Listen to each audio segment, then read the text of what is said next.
قل يا عبادي الذين أسرفوا على أنفسهم لا تقنطوا من رحمة الله. بسم الله الرحمن الرحيم. السلام عليكم ورحمة الله وبركاته.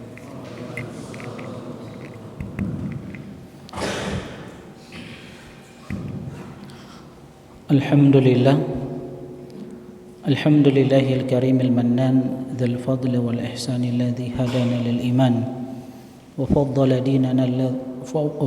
ديننا على سائر الأديان والصلاة والسلام على نبينا محمد النبي العدنان وعلى آله وصحبه ومن تبعهم بإحسان إلى يوم الدين. يا أيها الذين آمنوا اتقوا الله حق تقاته ولا تموتن إلا وأنتم مسلمون. أما بعد، فإن أصدق الحديث كتاب الله وخير حديث محمد صلى الله عليه وسلم وشر الأمور محدثاتها فإن كل محدثة بدعة وكل بدعة ضلالة وكل ضلالة في النار. Ma'asyiral muslimin, jamaah sekalian, ikhwani wa akhwati fillah, hafizani wa hafizakumullah. Insyaallah kita akan melanjutkan kajian pekanan kita dari pembahasan kitab Al-Jadid fi syarhi kitab Tauhid karya Syekh Sulaiman Al-Qur'awi rahimahullahu ta'ala. Kitab yang menjelaskan tentang kitab Tauhid yang ditulis oleh Syekhul Islam Muhammad bin Abdul Wahhab rahimahullahu ta'ala. Jemaah sekalian, kita akan masuk pada bab yang ke-27 yang dibawakan oleh penulis kitab Tauhid Syekhul Islam Muhammad bin Abdul Wahhab rahimahullahu ta'ala. Kata beliau, babu majaa fi tatayyur, bab keterangan tentang at-tatayyur. Antum lihat halaman 336. Apa itu tatayyur? Pertama, yang perlu kita perhatikan teman-teman sekalian rahimani wa rahimakumullah, bab yang ke-27 ini penulis ingin menjelaskan kepada kita salah satu keyakinan masyarakat jahiliyah.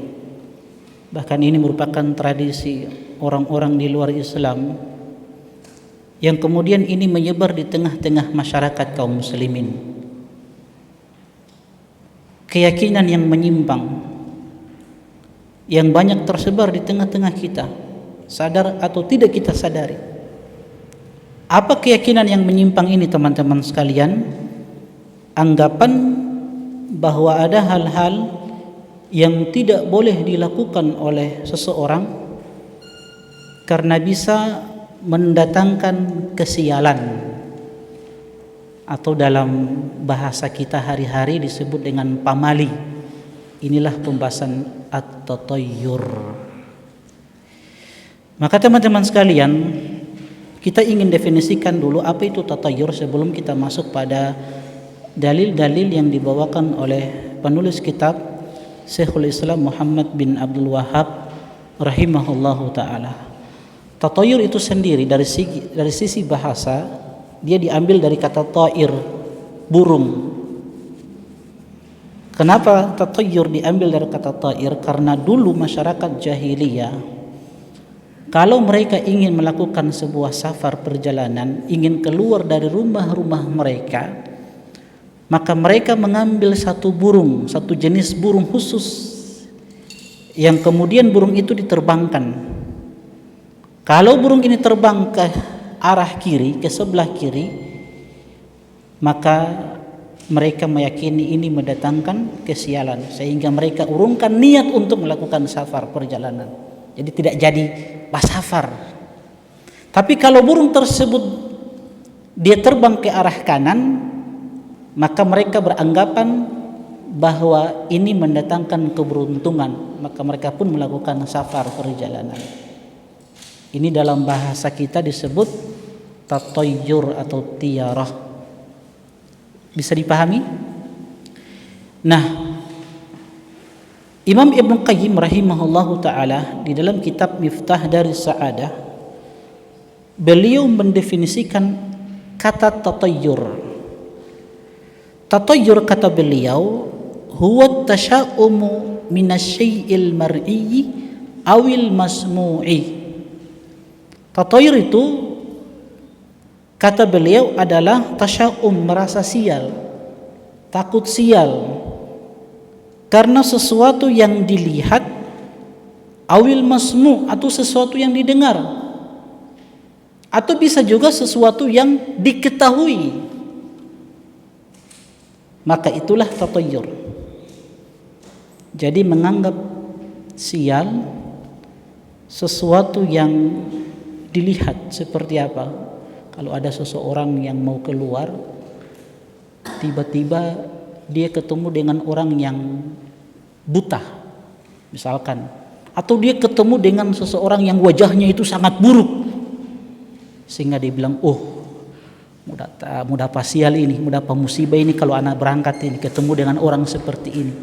Sehingga dia apa? Dia urungkan niat dia untuk keluar.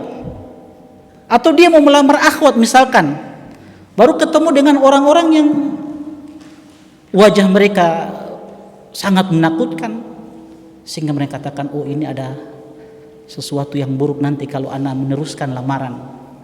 Jelas sesuatu yang dilihat. Jadi menganggap sial sesuatu yang dilihat atau yang didengar. Seperti apa yang didengar? Ya, burung-burung tertentu atau cicak ketika dia mau keluar dari rumah, ya, kemudian ada cicak yang menegur, akhirnya dia urungkan niat dia untuk keluar. Itu namanya tatayyur.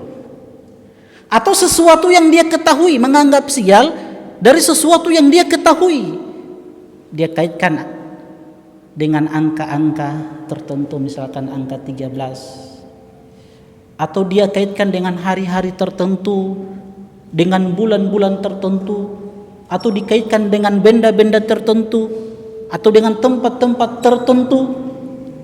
Ini namanya tiarah. Bagaimana hukumnya di dalam Islam? Ini yang akan dijelaskan oleh penulis rahimahullahu ta'ala. Jelas hukumnya dalam Islam ini adalah kesyirikan. Dia adalah kesyirikan. Dia adalah dosa besar. Bisa menjadi dosa besar, syirik kecil, atau bisa menjadi syirik besar. Tergantung kapan dia menjadi syirik kecil. Kalau dia menjadikan sesuatu itu sebagai sebab yang mendatangkan keberuntungan atau yang mendatangkan kesialan. Dia ketemu orang, dia jadikan orang ini sebagai sebab yang mendatangkan keberuntungan atau mendatangkan kesialan. Atau dengan angka-angka tertentu, hari-hari tertentu, bulan-bulan tertentu, dia kaitkan sesuatu yang bukan sebab menjadi sebab,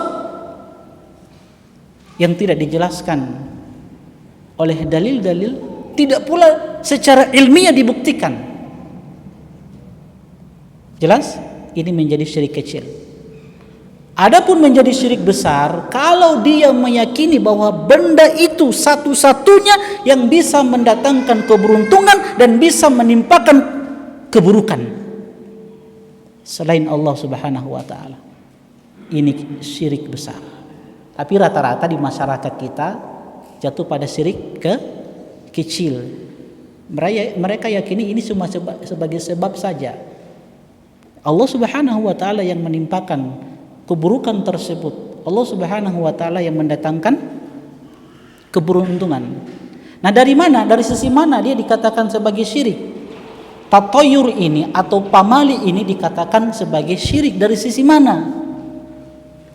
Pertama, tatayyur ini atau bahasa kita pamali atau bahasa Gorontalo apa?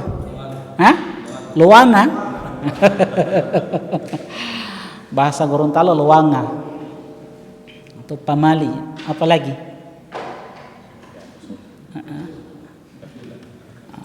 Jelas. Dari sisi mana?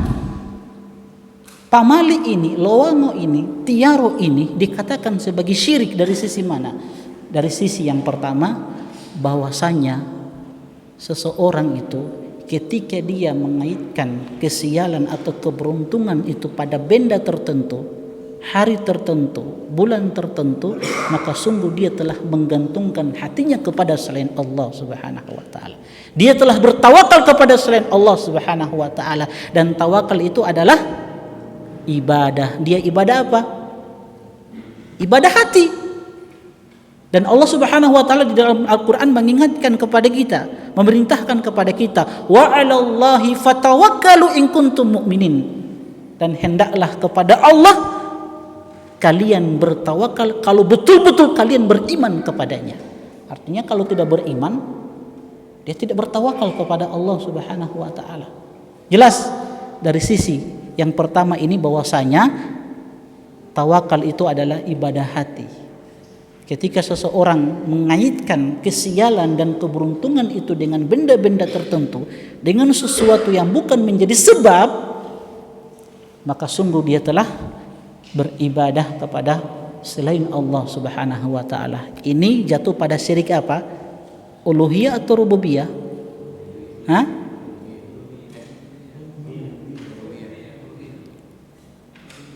Uluhiyah atau rububiyah? Hah? Uluhiyah atau rububiyah? Uluhiyah. Karena tawakal ibadah toh? Ibadah. Jelas yang pertama? Sisi yang kedua, kenapa tiara, pamali, lowango itu dikatakan sebagai kesyirikan? Karena seseorang telah bersekutu dengan Allah Subhanahu wa taala di dalam menentukan keberuntungan atau kesialan. Padahal keberuntungan atau kesialan itu telah ditakdirkan oleh Allah Subhanahu wa taala. Dia Allah Jalla wa ala yang menetapkan keberuntungan, dan dia pula yang menetapkan keburukan, kesialan. Paham? Jadi dari dua sisi ini, kenapa tiaro itu dikatakan sebagai kesyirikan. Dan teman-teman sekalian rahimani wa rahimakumullah, kalau kita melihat praktek-praktek tiaro ini, pamali ini, lowango ini di negeri yang kita cintai ini sangat-sangat banyak sekali. Di setiap daerah ada keyakinan-keyakinan tertentu. Saya mau sebutkan beberapa contoh atau praktek-praktek tatayur yang banyak tersebar di tengah-tengah masyarakat kaum muslimin, atau umumnya praktek-praktek tatayur ini ada di negeri yang kita cintai ini.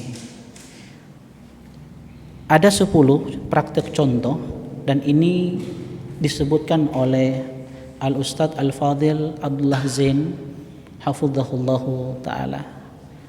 Abdullah Zain, antum kenal beliau ya? Hafizahullahu ta'ala di dalam tesisnya. Jadi beliau itu dulu, saya masih ingat, beliau itu melakukan penelitian. Jadi tesisnya itu di Medina, beliau melakukan penelitian. Jadi meneliti, mencari bentuk-bentuk kesyirikan yang banyak terjadi yang dilakukan oleh kaum muslimin di negeri yang kita cintai ini. Jadi beliau pergi dari satu tempat ke tempat yang lainnya. Tujuannya apa? Ya, ingin mencari tahu praktek-praktek kesyirikan yang banyak dilakukan oleh kaum muslimin di negeri yang kita cintai ini. Coba antum baca tesisnya, bagus itu. Tapi bahasa Arab belum ada terjemahannya. Nah, beliau menyebutkan beberapa praktek-praktek yang berkaitan dengan tiaroh, pamali, lowango ini yang banyak tersebar di tengah-tengah kaum muslimin. Di antaranya ada sebagian masyarakat, kata beliau, yang menganggap sial angka 13. Ya. Demikian juga ada yang meyakini angka 4 sebagai sesuatu yang sial. Sehingga kalau kita melihat, kalau kita melakukan safar, apalagi di negeri yang kita cintai ini, kalau kita ingin safar ke Jakarta misalkan, ke Jawa misalkan, kita naik pesawat, antum tidak akan temukan kursi yang bernomorkan angka 13. Begitu juga antum masuk hotel-hotel, antum tidak akan dapatkan angka 13, antum tidak akan dapatkan angka 4. Karena itu diyakini sebagai sesuatu yang mendatangkan kesialan. Itu banyak terjadi di tengah-tengah kita, teman-teman sekalian, rahimani wa rahimakumullah. Bahkan ada yang berumah tangga, berkeluarga, dia batasi anaknya sampai 12 saja. Karena nanti kalau yang ke-13 jadi anak sial ini. Jadi harus loncat dari 12 ke 14. Bagaimana itu?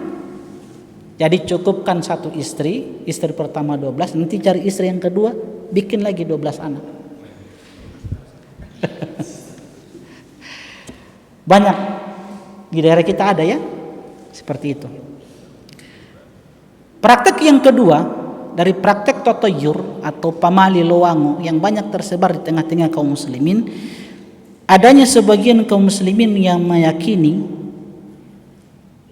bahwasanya wanita hamil itu, ya, wanita hamil itu bisa mendatangkan kesialan. Jadi wanita hamil itu, anak yang dikandungnya, janin yang dikandungnya itu bisa membawa kesialan apabila suaminya itu masuk ke dalam kamar mandi dengan menggantungkan handuknya di lehernya, dengan anggapan bahwasanya anak itu nanti dia terlilit dengan tali pusarnya.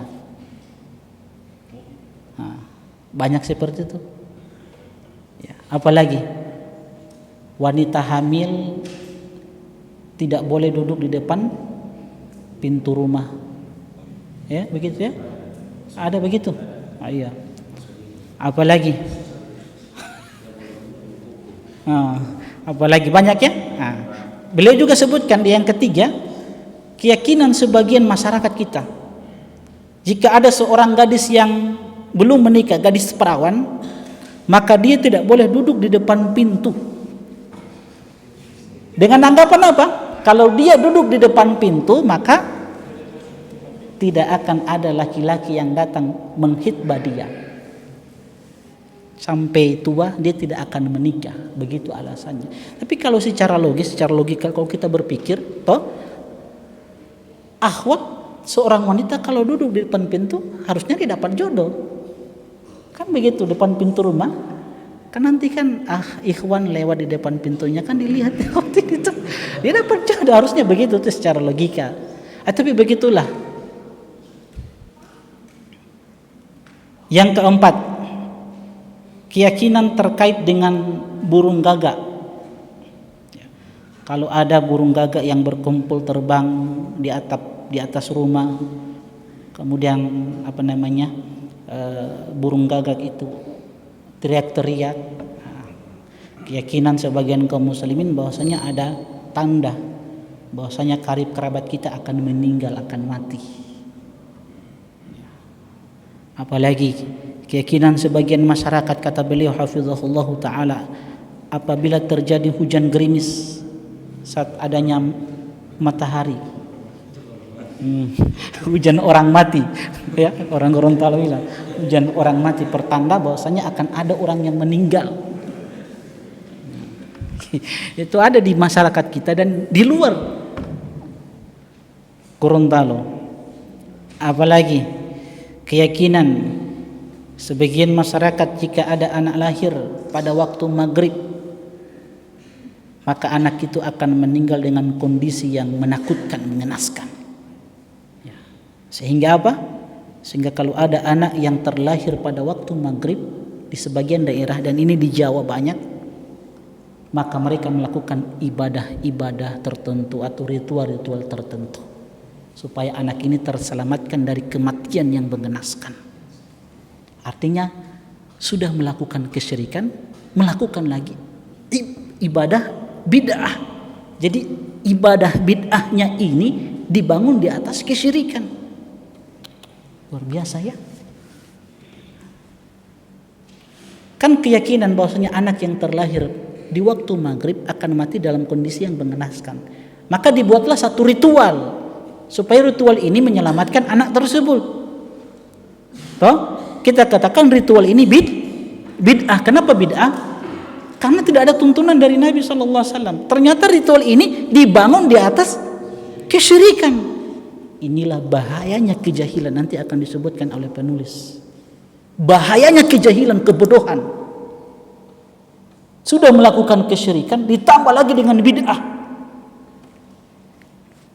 Selanjutnya beliau katakan, hafizahullah ta'ala, keyakinan sebagian masyarakat kaum muslimin yang ada di negeri ini bahwa mencium tangan anak kecil akan menjadikan anak tersebut menjadi tukang peminta-minta. Di daerah kita belum ada ya keyakinan begitu, tidak ada ya. Jadi tidak boleh cium tangan anak kecil. Itu ada di luar Gorontalo, di Jawa itu banyak. Jadi kalau dicium tangan anak yang masih kecil, maka dia dewasa nanti akan menjadi peminta-minta.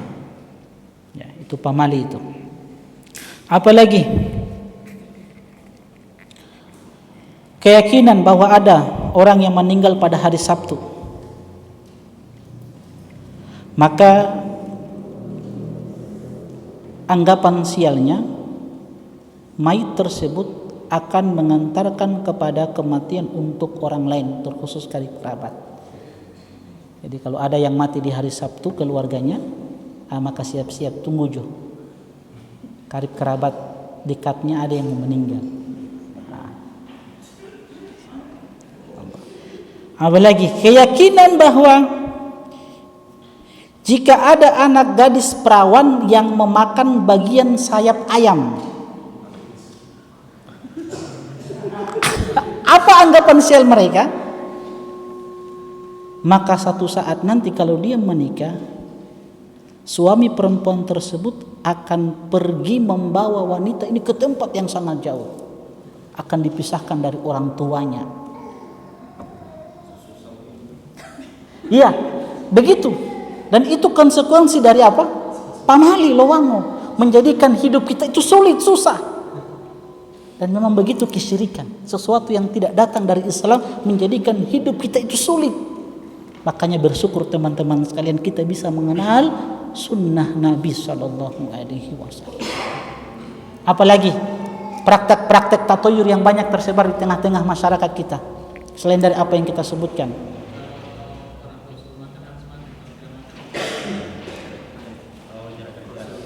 Iya, kalau orang tua bilang makan, pada saat kita mau pergi, maka harus makan. Kalau tidak makan, maka akan terjadi kecelakaan pada diri kita. Itu juga pamali, lewango, tiaroh, dan itu syirik.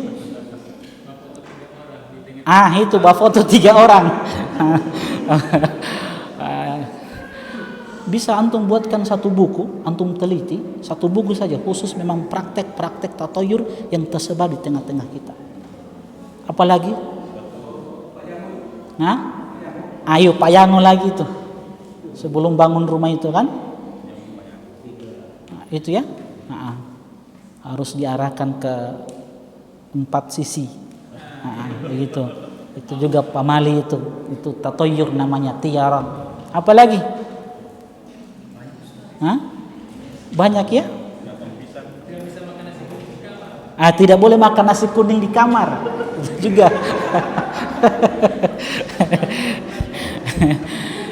Nah, teman-teman sekalian, rahimani wa rahimakumullah, kita katakan di dalam Islam tidak ada kesialan. Tidak ada kesialan yang itu dikaitkan pada benda-benda tertentu atau dikaitkan pada hari-hari tertentu, angka-angka tertentu, bulan-bulan tertentu, tempat-tempat tertentu. Di dalam Islam itu teman-teman sekalian, kesialan itu datang karena maksiat yang kita lakukan. Adanya kesialan yang menimpa kita itu disebabkan karena maksiat yang kita lakukan. Dan itu yang disebutkan oleh Allah Subhanahu wa taala di dalam Al-Qur'an. Dan apa yang akan dibawakan oleh penulis rahimahullahu ta'ala. Coba lihat dalil yang pertama, kita lihat firman Allah Subhanahu wa ta'ala di dalam surat Al-A'raf ayat yang ke-131.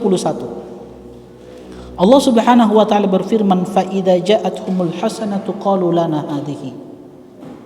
Apabila datang kepada mereka sebuah kebaikan, kemakmuran, kesejahteraan, harta yang melimpah, kesuburan. Qalu lana hadhihi, maka mereka berkata, siapa? Fir'aun dan para pengikutnya mengatakan, qalu lana hadhihi, kebaikan ini karena usaha yang kami lakukan. Kita adzan dulu ya. Sallallahu Nabi Muhammad wa ala alihi wasallam. Jemaah sekalian, ikhwani wa akhwati fillah, hafizani wa hafizakumullah. Kita masuk dalil yang pertama yang dibawakan oleh penulis kitab dalam surat Al-A'raf ayat yang ke-131. Allah Subhanahu wa taala berfirman, fa idza ja'atuhumul hasanatu qalu lana hadhihi wa in tusibhum sayyi'atu yattayyaru bi Musa wa man ma'ah ala innama ta'iruhum indallah walakinna aktsarahum la ya'lamun. Allah Subhanahu wa taala berfirman, kemudian apabila datang kepada mereka kebaikan, kesejahteraan, kemakmuran, kesuburan, harta, pangkat, jabatan, maka mereka mengatakan, kebaikan-kebaikan yang kami dapati ini karena usaha kami, ini karena kecerdasan kami, ini karena kepintaran kami. Jadi kebaikan-kebaikan itu dinisbatkan pada diri-diri mereka. Tapi sebaliknya, jika mereka ditimpa dengan keburukan, kesialan,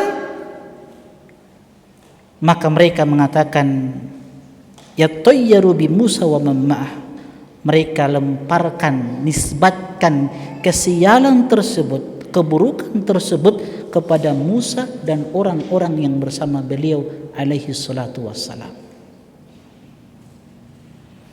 Kata Allah, ala innama ta'iruhum innallah, ketahuilah sesungguhnya kesialan yang menimpa mereka, keburukan yang menimpa mereka itu adalah ketetapan dari Allah Subhanahu wa taala.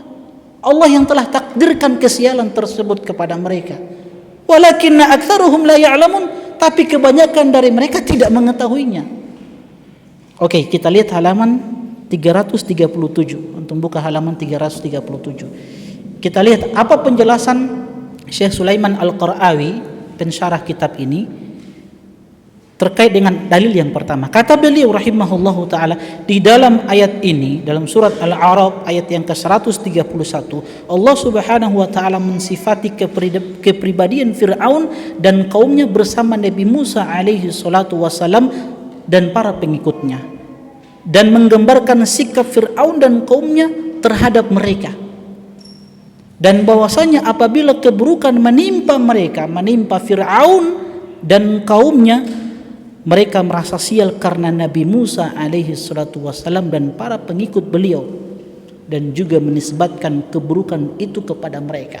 Jadi ketika Nabi Musa alaihissalam berdakwah, menyampaikan agama yang hak ketika itu, risalah yang dibawa oleh beliau disampaikan kepada Fir'aun dan kaumnya, maka ketika mereka mendapatkan keburukan-keburukan dari apa yang disampaikan oleh Nabi Musa alaihissalam, maka mereka katakan, oh, kesialan ini datangnya dari Musa dan pengikutnya. Dorang ini yang bikin sial. Jelas? Allah Subhanahu wa taala kemudian menjelaskan batilnya klaim mereka tersebut. Dan Allah Subhanahu wa taala mempertegas bahwa apa yang menimpa mereka berupa kesialan, keburukan itu adalah dari Allah Subhanahu wa taala, yang terjadi karena kekufuran dan sikap mereka yang mendustakan ayat-ayat Allah Subhanahu wa taala. Ini yang tadi saya bilang, bahwa kesialan dalam Islam itu disebabkan karena dosa dan maksiat yang kita lakukan. Makanya di dalam Al-Quran ketika Allah Subhanahu wa taala menyebutkan tentang musibah, bencana yang menimpa satu negeri, itu tidak lain karena dosa dan maksiat yang mereka lakukan. Zaharul fasadu fil barri wal bahri bima kasabat aydin nas. Telah nampak kerusakan di daratan dan di lautan. Karena apa? Disebabkan tangan-tangan manusia, dosa-dosa yang dilakukan oleh anak Adam. Liyudhikuhum ba'dalladzi amilu, agar Allah Subhanahu wa taala menjadikan mereka ini Orang-orang yang melakukan dosa dan maksiat, orang-orang yang durhaka kepada Allah dan durhaka kepada Rasulnya sallallahu alaihi wasallam merasakan sebagian apa yang mereka lakukan. Bukan semuanya, tapi sebagian kata Allah. Tujuannya apa? Allah timpakan keburukan itu kepada mereka, la'allahum yarji'un, agar mereka kembali, kata Allah Subhanahu wa taala. Kembali kepada Al-Quran, kembali kepada sunnah-sunnah Nabi Sallallahu Alaihi Wasallam. Dalam surat Ar-Rum ini kan, kemudian lanjutan ayatnya apa? Kata Allah, Qul, katakan wahai Muhammad, siru fil ardi fanzuru kaifa kana akibatul ladzina min qabl. Katakan kepada umatmu, siru fil ard, hendaklah mereka berjalan di bumi Allah Subhanahu wa taala, fanzuru kaifa kana akibatul ladzina min qabl, dan lihatlah akibat yang Allah Subhanahu wa taala timpakan kepada umat-umat terdahulu. Apa sebabnya? Karena aktsaruhum musyrikin, kata Allah. Karena dulu sebagian mereka melakukan kesyirikan, menyekutukan Allah Subhanahu wa taala. Itu sebab kenapa jamaah sekalian rahimani wa rahimakumullah, kita diperintahkan untuk mendakwakan tauhid. Sebab kesyirikan ini sumber bencana, malapetaka, musibah.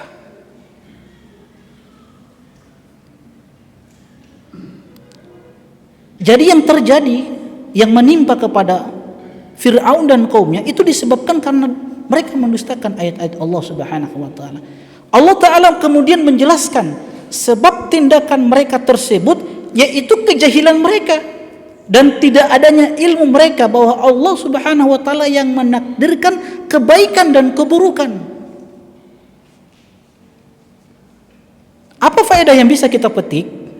Pertama, kata penulis kitab Syekh Sulaiman Al-Qara'awi rahimahullahu taala, bahwasanya kebaikan dan keburukan merupakan ketetapan takdir Allah Subhanahu wa taala. Apa yang menimpa kita dari keberuntungan, dari keburukan, itu sesuatu yang telah ditetapkan oleh Allah Subhanahu wa taala. Tapi saya sering ingatkan sama antum, dalam pembahasan takdir ada sebuah kaidah yang harus kita pahami. Ini yang saya sering sampaikan, siapa yang tahu? Sebuah kaidah yang harus kita pahami tentang takdir. Mungkin pernah kita sampaikan ini. Siapa yang masih ingat? Satu kaidah tentang takdir, supaya tidak salah memahami takdir, terutama ketetapan Allah Subhanahu wa taala berkaitan dengan keburukan. Ada yang bisa jawab? Baik. Kaidah ini antum harus hafal. Apa kaidahnya? Innallaha jalla wa ala la yuqaddiru syarran mahdha laisa fihi khair. Itu kaidah dalam pembahasan takdir. Sesungguhnya Allah Subhanahu wa taala tidak mungkin menakdirkan keburukan yang murni kecuali pasti ada kebaikan di dalamnya. Karena Nabi sallallahu alaihi wasallam menyebutkan wasyarru laisa ilaik. Keburukan itu tidak dinisbatkan kepadamu ya Allah. Jadi adanya keburukan, kesialan, ada hikmah di situ. Ketika Allah memberikan satu musibah, satu bencana kepada kita, ada hikmah di balik musibah tersebut. Ada hikmah di balik bencana tersebut. Jelas? Supaya kita tidak sandarkan keburukan itu kepada Allah Subhanahu wa taala. Paham? Jelas ya? Jadi bahwasanya kebaikan dan keburukan itu merupakan ketetapan takdir Allah Subhanahu wa taala. Yang kedua, haramnya kufur nikmat. Haramnya kufur nikmat. Seorang hamba itu ketika diberikan nikmat, kewajiban dia adalah pertama bersyukur kepada Allah Subhanahu wa taala atas nikmat yang Allah berikan kepadanya dengan ucapan alhamdulillah. Kan begitu? Sesuatu apapun yang didapatkan, baik itu besar ataupun kecil, ucapkan alhamdulillah.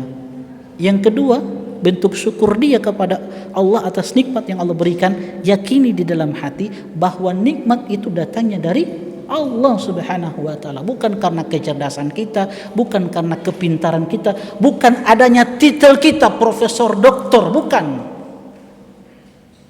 Tapi nikmat-nikmat itu datang murni dari Allah Subhanahu wa taala. Wa ma bikum min nikmatin faminallah. Apapun nikmat yang datang kepada kalian itu murni datang dari Allah Subhanahu wa taala, bukan karena kepintaran antum, kehebatan antum. Kemudian yang ketiga apa? Sebagai bentuk syukur kita terhadap nikmat yang Allah Subhanahu wa taala berikan, gunakan nikmat-nikmat tersebut pada ketaatan kita kepada Allah Subhanahu wa taala. Maka beliau mengatakan haramnya kufur nikmat, haram untuk kita mengkufuri nikmat tersebut, sebab hal ini merupakan sebab datangnya musibah dan bencana. Apa yang menimpa negeri kita dari musibah-musibah, malapetaka, ya, bencana dan semisalnya, itu karena apa? Banyak dari kita ini mengkufuri nikmat Allah Subhanahu wa taala. Maka Allah Subhanahu wa taala di dalam Al-Qur'an memberikan sebuah permisalan tentang satu negeri yang tadinya negeri itu diberkahi oleh Allah Subhanahu wa taala. Wa daraballahu mathalan qaryatan kanat aminatan mutmainnah. Allah Subhanahu wa taala memberikan sebuah permisalan tentang sebuah negeri, sebuah daerah yang daerah ini, negeri ini aminatan mutmainnah, negeri yang aman, sejahtera, makmur. Masya Allah, saking sejahteranya, kata Allah Subhanahu wa taala, ya'tiha rizquha ragadan min kulli makan. Ini dalam surat An-Nahl ayat 112. Saking makmurnya negeri tersebut, sejahteranya negeri tersebut, sampai-sampai rizki Allah Subhanahu wa taala yang datang kepada mereka itu dari segala arah dan tempat. Saking makmurnya negeri tersebut. Lantas kenapa Allah binasakan negeri tersebut? Nah ini setelahnya Allah katakan fakafarat bi an'umillah. Nikmat demi nikmat yang Allah berikan kepada mereka membuat mereka sombong sehingga mereka mengkufuri nikmat-nikmat Allah Subhanahu wa taala. Fa'adzaqahallahu libasal ju' wal khauf bima kanu yasnaun. Kemudian Allah Subhanahu wa taala katakan, Allah menjadikan mereka merasakan pakaian kelaparan, pakaian ketakutan disebabkan apa yang mereka lakukan. Itu karena apa? Kufur nikmat. Makanya kata beliau haramnya kufur nikmat. Yang kita lakukan adalah bersyukur kepada Allah Subhanahu wa taala. Ya, kemudian yang ketiga, diharamkannya melakukan tatayyur dan pesimistis. Ya. Tatayyur itu pesimis, tasya'um, menganggap sial toh. Karena seorang muslim itu harus bertafaul, nanti akan datang di dalil-dalil selanjutnya bahwa seorang hamba itu harus bertafaul.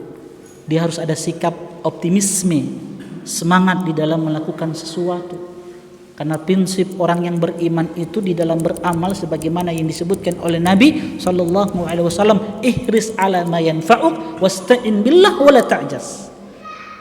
Seorang muslim itu, orang yang beriman itu harus ada sikap optimisme dalam semua aktivitas dia. Jangan bertasya'um. Ya, jangan pesimis. Jangan mengalah. Tapi apa kata Nabi? Ihris ala ma yanfa'uk. Bersemangatlah untuk meraih apa-apa yang bermanfaat untuk dirimu. Wasta'in billah. Jangan lupa minta tolong sama Allah Subhanahu wa taala. Wala ta'jas. Orang yang beriman itu jangan pernah merasa lemah. Oh tidak bisa ini Ustaz, oh tidak bisa ini Ustaz. Bisa antum. Jangan berputus asa, jangan merasa lemah. Itu prinsip orang yang beriman seperti itu. Nabi katakan wala ta'jas, jangan pernah merasa lemah. Jangan pernah berputus asa. Antum nih mulamar akhwat, orangnya kaya raya, cantik, hafidho. Antum pas-pasan. Iya, pokoknya pas-pasan antum. Akhwatnya 30 juz, antum juz 30. Wah, pokoknya pas-pasan. Antum ingin melamar akhwat tersebut harus apa? Harus optimis. Bangun sifat optimisme dalam diri kita. Jangan merasa lemah. Bismillah, tawakkal ala Allah. Katakan, inni mutawakkilun ala Allah. Aku bertawakal kepada Allah. Bismillah, datangi orang tuanya. Iya, berani begitu. Nanti dia mau tolak itu belakangan. Yang penting antum optimis dulu, datang. Jangan cuman baru lihat biodatanya, S2, doktor. Antum so pesimis. Kan ada begitu ikhwan rata-rata. Kita kan punya biodata. Ya, akhwat-akhwat yang Masya Allah pendidikannya luar biasa. Ada yang S2, ada yang dosen. Ketika diberikan sama ikhwan, baru dilihat gelarnya, S2, Ustaz tidak jadi Ustaz. Dia mau tolak ini Ustaz. Makanya belajar tauhid, beli bukunya. Alhamdulillah ini semuanya punya buku ini, Masya Allah. Beli bukunya, penting ini buku. Ya, beli bukunya, penting. Semangat. Itu prinsip orang yang beriman di dalam beramal. Belajar, beramal, bersyukur, bersabar. 4 ini yang antum jalankan dalam kehidupan antum, pasti antum akan bahagia. Karena Nabi mengatakan, ajaban li amril mu'min, sungguh menakjubkan perkara orang yang beriman itu. In asabathu sarra syakar fakana khairan lah. Kalau ditimpa kesenangan, kenikmatan, kebaikan, dia bersyukur kepada Allah Subhanahu wa taala. Itu baik untuknya. Wa in asabathu darra, kata Nabi, kalau ditimpa keburukan, musibah, sabar, dia bersabar. Fakana khairan lahu, itu pula baik untuknya, kata Nabi SAW. Itu sifat orang yang beriman. Belajar, beramal, bersyukur, bersabar. Jadi belajar apa-apa yang bisa mendatangkan sesuatu yang bermanfaat untuk negeri akhirat kita dari ilmu agama ini. Karena memang menuntut ilmu itu sebuah kewajiban bagi muslim dan muslimah, belajar. Jadi tidak ada istilah pensiun dari belajar. Pokoknya belajar sampai mati. Setelah kita belajar, kita dapat ilmu. Yang kedua apa? Amalkan ilmu tersebut. Setelah kita amalkan, kita pasti akan diuji oleh Allah Subhanahu wa taala. Ujian itu kan berupa kebaikan dan keburukan. Allah uji dengan kebaikan, kita bersyukur. Allah uji kita dengan keburukan, kita bersabar. Fakana khairan lah. Itu orang yang beriman yang bagus keimanannya, kata Nabi sallallahu alaihi wasallam.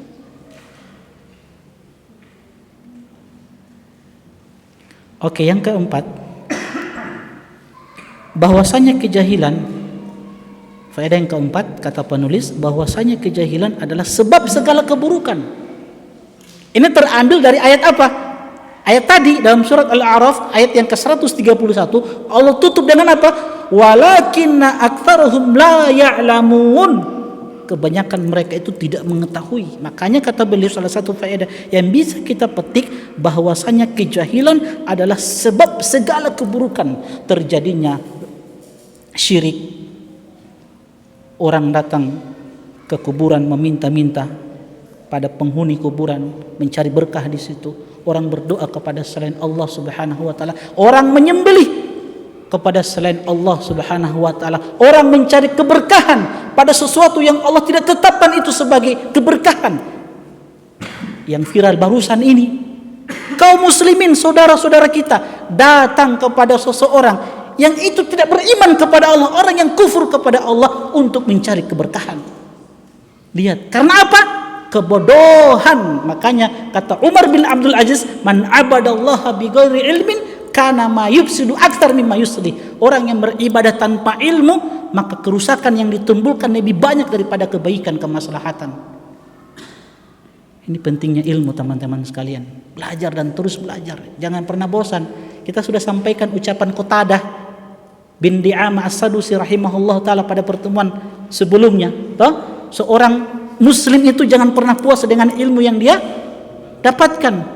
Lihat Nabi Musa alaihissalam, talaba ziyadah, beliau terus menuntut ilmu, mencari ilmu.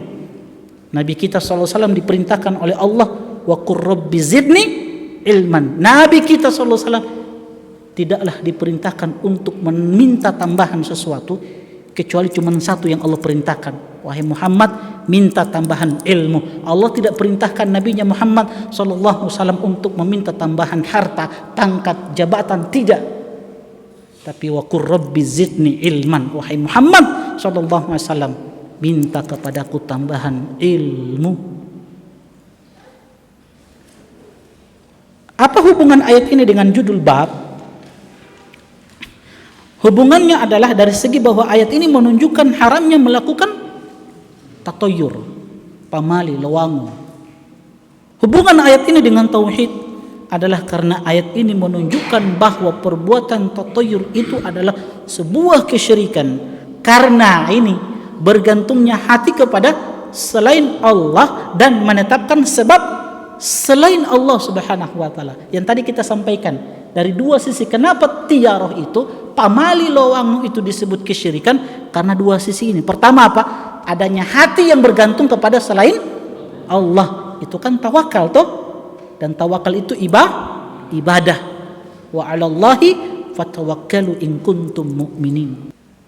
Yang kedua, dia menetapkan sesuatu yang bukan sebab. Seseorang menetapkan sesuatu yang bukan menjadi sebab datangnya keberuntungan, kemudian datangnya keburukan. Paham? Sama dengan jimat. Jimat itu bisa jatuh pada syirik kecil, bisa juga jatuh pada syirik besar. Siapa yang bisa jelaskan? Kapan dia jatuh pada syirik kecil, kapan dia jatuh pada syirik besar? Kalau orang menggunakan jimat, kapan dia jatuh pada syirik besar, kapan dia jatuh pada syirik kecil? Syirik kecil ketika dia hanya meyakini bahwa itu sebab saja, sedangkan yang menentukan Allah, keberkahan adalah Allah. Tapi di syirik besar itu ketika dia meyakini bahwa gara-gara jimat itulah yang datang dari kebaikan buruk. Ya, bukan Allah. Itu, masya Allah. Kalau antum pahami kaidah-kaidah seperti ini, antum akan pahami mana syirik kecil, mana syirik besar. Jelas ya? Oke, kita masuk dalil yang kedua. Firman Allah Subhanahu wa taala. Kita melanjutkan ini. Lanjutkan saja sedikit saja. Baik. Kita lanjut, masih ada berapa dalil ini? 1 2 3. Kayaknya 2 pertemuan ini. Ya. Ada 8 dalil ya. Kayaknya 2 pertemuan ini. Baik. Kita sebut 1 dalil saja terakhir karena kita dibatasi waktu. Makanya saya berharap sebisa mungkin antum sholat di sini supaya setelah sholat maghrib kita langsung mulai, karena kita dibatasi oleh waktu.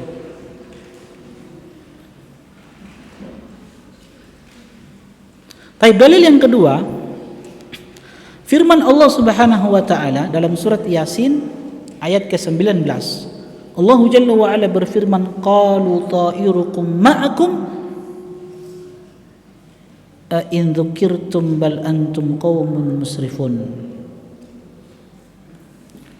Mereka berkata, kesialan kalian itu adalah karena kalian sendiri. Qalu ta'irukum ma'akum, kesialan kalian itu adalah karena kalian sendiri.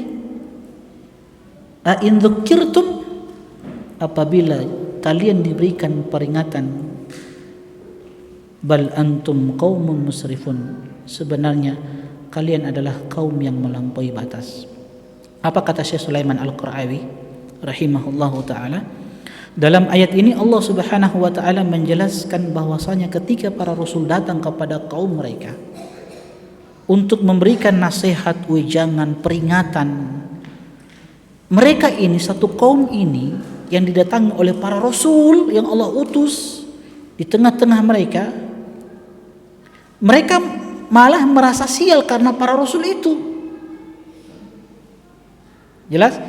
Makanya tadi saya katakan ternyata tradisi pamali ini, lawangu ini tradisi orang-orang di luar Islam. Yang itu kemudian diadopsi oleh kaum muslimin. Makanya dalam Islam ini kita dilarang untuk tasyabuh dengan orang-orang kufar, orang-orang di luar Islam. Jelas ya? Akan tetapi para rasul menolak perasaan kesialan tersebut. Dan mereka, para rasul menjelaskan bahwa apa yang menimpa orang-orang kafir itu terjadi karena kekufuran mereka. Dan sikap mereka yang mendustakan ayat-ayat Allah Subhanahu wa taala. Mereka adalah kaum yang melampaui batas dalam hal yang jauh dari kebenaran dan lebih memilih kekufuran dibanding keimanan. Semua itu adalah hukuman bagi orang-orang kafir. Kalau kita mau lihat teman-teman sekalian, ayat sebelumnya dalam surat Al-A'raf ayat 131 dengan surat Yasin ayat yang ke-19 seakan-akan ada kontradiksi toh. Di ayat sebelumnya Allah katakan apa? Kesialan itu, keburukan itu datangnya dari apa? Dari Allah Subhanahu wa taala. Di ayat ini Allah kabarkan ucapan para rasul, ternyata kesialan, keburukan itu datang dari kalian, wahai orang-orang yang menolak ayat-ayat Allah Subhanahu wa taala. Toh? Nah, ternyata yang kedua ini ayat yang mengatakan bahwasanya qalu ta'irukum ma'akum, bahwasanya kesialan itu, keburukan itu datang dari kalian, maksudnya sebab kemaksiatan yang kalian lakukan. Itu yang tadi saya katakan, dalam Islam kesialan itu datang karena apa? Kemaksiatan yang kita lakukan. Makanya selalu muhasabah. Jadi jangan kaitkan kesialan itu dengan hari, bulan tertentu, angka tertentu, apalagi hewan-hewan tertentu. Hewan-hewan itu kalau dia bisa bicara, ya, dia bilang antum zalim sama anak. Antum buruk sangka sama anak. Kenapa tidak bersangka sesama antum saja? Kenapa bersangka sama anak? Toh, ketika antum kaitkan kesialan itu dengan burung gagak atau burung apa yang satu ini? Burung kakatua. Burung hantu. Antum kaitkan kesialan dengan hewan tersebut atau antum kaitkan kesialan itu dengan kucing misalkan, hewan-hewan tertentu. Itu secara logika tidak masuk akal. Apalagi angka-angka tertentu. Coba antum pikir. Orang beriman itu cerdas, muslim itu cerdas. Dia punya akal untuk berpikir. Coba antum berpikir sejenak. Apa kaitannya angka 13 dengan kesialan? Atau tadi yang kita berikan contoh, apa kaitannya seorang perempuan, gadis perempuan duduk di depan pintu, lantas dia tidak mau dapat jodoh? Coba secara logika, apa kaitannya? Itu? Apa kaitannya dengan kalau kita mau keluar tiba-tiba ada cicak yang menegur? Terus anggapan kita kalau mau keluar nanti mau celaka. Coba lihat. Apa hubungannya, apa kaitannya? Dijelaskan secara ilmiah pun tidak bisa dijelaskan. Ada yang bisa jelaskan secara ilmiah? Ada? Tidak bisa toh? Ya, orang muslim itu cerdas. Gunakan akalnya. Ya.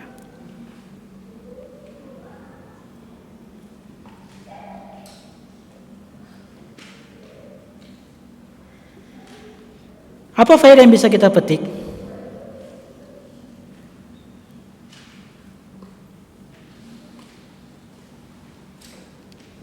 Pertama, diharamkannya pesimistis dan merasa sial, itu jelas. Dari dua sisi tadi toh. Apa dua sisi tadi? Bisa jelaskan? Diharapkannya tiara, merasa sial karena dari dua sisi tadi. Apa dua sisi? Pertama, bergantungnya hati seorang hamba kepada selain Allah. Kedua, menentukan sebab yang bukan sebab. Jelas? Itu dua. Dari dua sisi ini kenapa tiara itu diharamkan, dikatakan kesyirikan. Dua, diharamkannya melampaui batas. Diharamkannya melampaui batas. Ketiga, sikap berlebihan adalah sebab kebinasaan dan kesengsaraan. Sikap berlebihan adalah sebab kebinasaan dan kesengsaraan. Nabi SAW sudah menyebutkan kepada kita dan mengingatkan kepada kita bahwasanya Islam ini adalah agama pertengahan. Halakal mutanatti'un, halakal mutanatti'un, halakal mutanatti'un. Mungkin dalil yang pernah kita lewati, di mana Nabi SAW mengingatkan kepada kita bahwasanya celaka, binasa, sengsara orang-orang yang ekstrim di dalam beragama, berlebihan di dalam beragama. Nabi sebutkan 3 kali, halakal mutanatti'un, halakal mutanatti'un, halakal mutanatti'un. Dan ini sebab binasanya satu kaum. Ya. Apa hubungan ayat ini dengan judul bab? Adalah karena ayat ini menunjukkan haramnya tatayyur. Hubungan ayat ini dengan tauhid karena ayat ini mengingkari tatayyur, karena ia merupakan kebergantungan hati kepada selain Allah Subhanahu wa taala, dan itulah adalah kesyirikan kepada Allah Subhanahu wa taala. Terakhir, teman-teman sekalian rahimani wa rahimakumullah, kita terus berdoa kepada Allah Subhanahu wa taala, dan tentunya kita harus semangat di dalam mempelajari tauhid, sebab kesyirikan yang ada di sekitar kita, sadar atau tidak kita sadari, itu dilakukan oleh mungkin kita sendiri atau orang-orang yang kita cintai, karib kerabat kita, orang tua kita. Mungkin dilakukan oleh istri kita, anak kita, saudara kita. Maka tauhid ini adalah perkara yang sangat penting untuk terus kita sampaikan. Jangan pernah bosan-bosan untuk belajar tauhid. La ilaha illallah thamanul jannah. Kalimat tauhid, la ilaha illallah, tidak ada sesembahan yang berhak untuk diibadahi kecuali Allah Subhanahu wa taala. Thamanul jannah, itu yang harus kita ingat. Thamanul jannah, kata beliau, kalimat tauhid itu adalah harga dari surga Allah Subhanahu wa taala. Kalau antum ingin masuk surga, harus perkuat la ilaha illallah. Kebanyakan dari saudara-saudara kita saat ini mengucapkan kalimat tauhid, bahkan mereka jadikan kalimat tauhid ini sebagai ritual tertentu. Namun bersamaan dengan itu kita lihat, kita saksikan dengan mata kita, mereka masih mendatangi kuburan, tawaf di kuburan, meminta keberkahan di kuburan, meminta pertolongan di kuburan, berdoa kepada selain Allah, apalagi berharap takut kepada selain Allah Subhanahu wa taala. Maka kalau ingin negeri yang kita cintai ini, Indonesia ini, selalu sejahtera, makmur, diberkahi oleh Allah Subhanahu wa taala, maka senantiasa kita perbaiki tauhid. Kita dakwakan tauhid. Walau anna ahlal qura amanu wattaqau lafatahna alaihim barakatin minas sama'i wal ard. Walakin kadzabu. Apa yang menyebabkan negeri kita itu binasa, negeri kita itu ditimpa musibah, bencana demi bencana? Kadzabu. Karena ada sebagian dari kita yang mendustakan ayat-ayat Allah Subhanahu wa taala.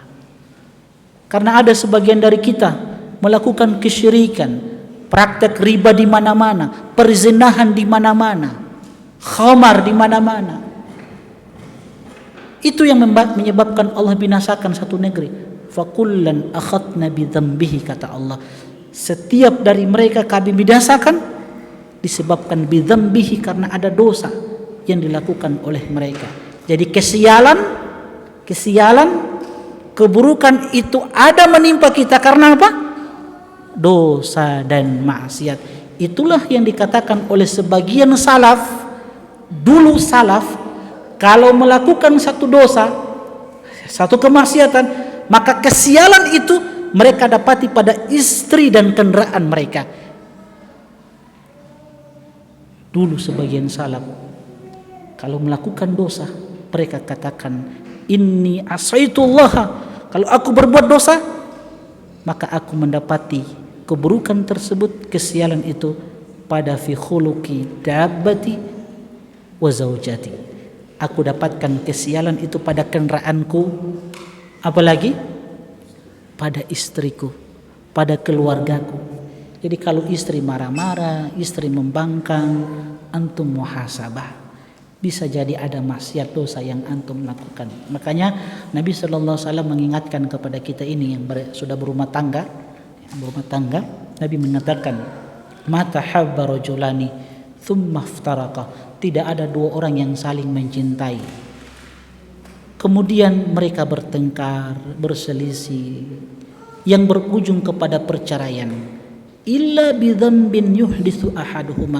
Kenapa rumah tangganya amburadul seperti itu, yang berujung pada perceraian? Nabi sudah jelaskan sebabnya. Illa bidzambin yuhditsu ahaduhuma. Itu disebabkan, kesialan tersebut disebabkan dosa yang dilakukan oleh salah satu dari keduanya. Kalau bukan istri yang bermaksiat, suami yang bermaksiat. Makanya rumah tangganya amburadul. Ada tuh ikhwan-ikhwan yang baru menikah, baru 1-2 bulan menikah, 3 bulan, ada seperti itu. Lantas apa? Dia ucapkan cerai, mau cerai. Muhasabah. Ada dosa yang kita lakukan. Semoga Allah Subhanahu wa taala istiqomahkan kita di dalam menuntut ilmu. Insyaallah pada pertemuan selanjutnya kita akan sebutkan, kita sudah sebutkan hukum, kemudian praktek-praktek tiarah, pamalil wangu yang ada di masyarakat kita. Nanti pada pertemuan selanjutnya kita akan sebutkan pengobatan tiarah. Kalau sudah menimpa kita kesialan ini, tiarah, artinya hati kita sudah mulai bergantung kepada selain Allah Subhanahu wa taala. Apa yang kita mau lakukan? Nah, ini ada bimbingannya dari Nabi sallallahu alaihi wasallam yang insyaallah kita akan jelaskan pada pertemuan selanjutnya. Wallahu taala alam. Kita tutup dengan doa kafaratul majlis. Subhanakallahumma bihamdik, asyhadu an la ilaha illa anta, astaghfiruka wa atubu ilaik. Assalamualaikum warahmatullahi wabarakatuh. قل يا عبادي الذين أسرفوا على أنفسهم لا تقنطوا من رحمة الله